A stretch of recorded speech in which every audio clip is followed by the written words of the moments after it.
చంద్రబాబు నాయుడు 2018లో తెలంగాణలో పెట్టుకున్నట్టు.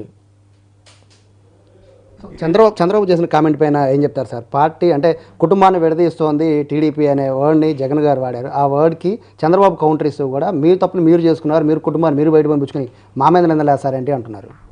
ఇప్పుడు అదే కదా, ఇప్పుడు గుమ్మడికాయలు దొంగ ఎవడంటే బొదాలను అడుగున్నాడంట. జగన్మోహన్ రెడ్డి గారు ఏం చెప్పాడు?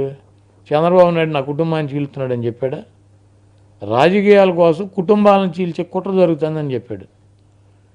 ఆవిడ ఏ పార్టీలో చేరుతుంది? ఆవిడ కుటుంబ సభ్యురాలు కాంగ్రెస్ పార్టీలో జరుగుతుంది. అంటే జగన్మోహన్ రెడ్డి గారు ఎవరి గురించి మాట్లాడినట్టు? గుమ్మడికాయలు దొంగ ఎవడంటే బొదాలతో అడుగున్నట్టు వీడికి ఎందుకు? అంటే దీంట్లో చంద్రబాబు నాయుడు ఉన్నాడు కాబట్టి గుమ్మడికాయలు దొంగతో అడుగున్నట్టు నాకేం సంబంధం లేదని చెప్పి ముందు వచ్చాడు అందరికన్నా ముందు. ఈ రాష్ట్రంలో ఎన్టీ రామారావుకి వెన్నుపోటు పొడిచింది ఎవడో? ఎన్టీ రామారావు కుటుంబానికి వెన్నుపోటు పొడిచింది ఎవడో? ఎన్టీ రామారావు మనవడు జూనియర్ ఎన్టీఆర్కి కొడుకుకి అడ్డంగా ఉన్నాడని చెప్పి వెన్నుపోటు పొడిచింది ఎవడో? కుటుంబాన్ని వాడుకున్నది ఎవడో? ఆ పార్టీ ఎవరిది? ఆ పార్టీ ఎవరి పార్టీని ఎవడు కొట్టేశాడు? ఎవడు కన్నాలు వేసుకొచ్చాడు? ఎవడు దొంగ? రామారావు పిల్లలకి తగాద పెట్టిన వెధవెవడు? ఇవన్నీ గుమ్మడికాయలు దొంగ ఎవడంటే భోజనాలతో ఆడుకున్నట్టు ఆడు ఒకడే. సో ఫైనల్గా చెప్పండి, రేపు నుంచి షర్మిల ఏపీలోకి వచ్చి ప్రచారం చేసినా లేకపోతే జగన్ని విమర్శించినా కూడా మీ రియాక్షన్ ఎలా ఉంటుంది? చంద్రబాబు చేస్తున్న వ్యాఖ్యలపైన మీరు ఏ విధంగా రియాక్షన్ ఇస్తున్నారో సేమ్ షర్మిలకు కానీ కాంగ్రెస్ కానీ అదే విధంగా కౌంటర్లు ఇస్తారా? జనరల్గా అయితే ఆ పార్టీని పెద్ద పట్టించుకోవాల్సిన అవసరం లేదు. ఇప్పుడు బీజేపీ పురంధరేశ్వరి వస్తుంది, ఎన్టీ రామారావు కూతురు. ఇప్పుడు ఆ పార్టీ వలన టీడీపీకి ఏమి లాస్ ఉంటుంది? ఎన్టీఆర్ రామారావు కూతురు బీజేపీకి అధ్యక్షురాలు. 170 సీట్లు పెడితే 2% ఓటు ఏమైనా వస్తుందా దానికి? తెలుగుదేశం ఓటు ఎంత పోద్ది? ఏమన్నా 100-150 ఓట్లు పోతాయి రాష్ట్రం మొత్తం మీద.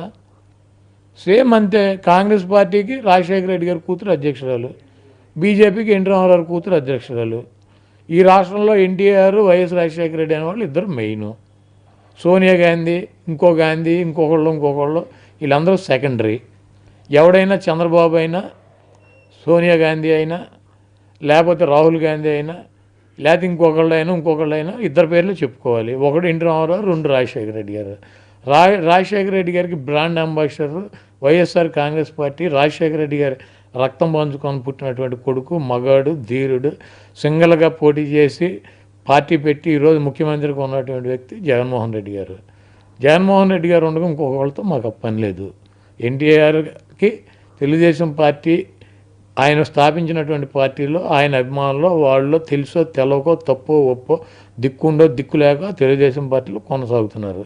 కాబట్టి ఈ రాష్ట్రంలో ఇద్దరు లెజెండ్స్, ఎన్టీఆర్, వైఎస్ఆర్. సోనియా గాంధీ అయినా, ప్రియాంక గాంధీ అయినా, రాహుల్ గాంధీ అయినా ఇక్కడ బండి సున్నాలు. కాబట్టి ఆ కుటుంబం నుంచి ఎవడో ఒకరిని తెచ్చి తడికడ్డం పెట్టుకున్నట్టు పెట్టుకోవాలని ట్రై చేస్తున్నారు. ఈ పార్టీ బీజేపీ కూడా అంతే. మేము కేంద్రంలో అధికారంలో ఉన్నాం, ఈ ప్రపంచంలో అధికారం ఉన్నాం, మాదే అతిపెద్ద పార్టీ అంటారు. ఆంధ్రప్రదేశ్కి వచ్చేటప్పటికి ఎన్టీ రామారావు కూతుర్ని అధ్యక్షురాలుగా వచ్చి పెట్టుకోకపోతే ఆ 1% కూడా దిక్కులేదు. కాబట్టి రెండు లెజెండ్స్, రాజశేఖర రెడ్డి గారు అనేటువంటి లెజెండ్కి వారసుడు, మగాడు, ధీరుడు, వారసుడు.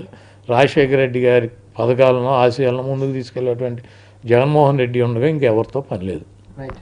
సో ఇది కొడాలని చెప్తున్నారు. షర్మిల కాంగ్రెస్లోకి వెళ్ళినా ఏమాత్రం కూడా ఉపయోగం లేదని, 1% ఓట్ బ్యాంక్కి భయపడ